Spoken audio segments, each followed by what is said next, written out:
Hello friends, welcome to cook with me channel.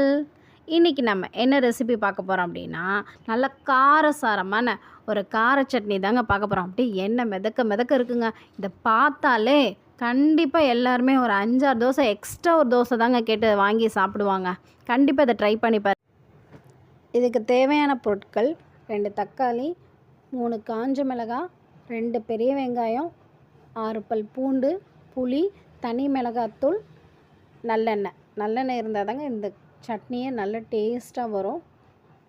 இப்போ நான் எப்படி செய்யலான்னு பார்க்கலாங்களா?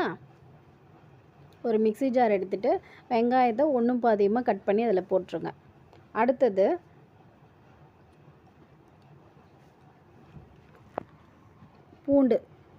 பூண்டையும் அதுலேயும் அப்படியே போட்டுடலாம்.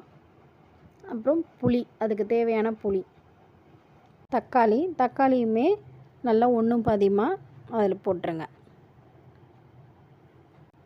காஞ்ச மிளகாய் அதையும் ஒன்றும் பாதியமாக உள்ளே போட்டுருங்க.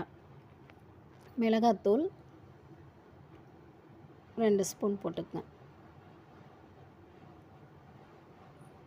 உப்பு தேவையான அளவு, அவ்வளோதாங்க. இதை போட்டு ஃபஸ்ட்டு நல்லா அரைச்சிட்டு வந்துடலாம். அரைச்சிட்டு வந்துடலாம். இப்போ அரைச்சிட்டு வந்தாச்சு. இப்போ இன்னொரு பாத்திரத்தில் நம்ம மாற்றி வச்சுக்கலாம். ஒரு கரண்டியில் நல்லெண்ணெய் நிறைய ஊற்றிக்கங்க. எண்ணெய் காஞ்சதுக்கப்புறம் கடுகு பொரிஞ்சதுக்கப்புறம் கருவேப்பிலையை போட்டுருங்க.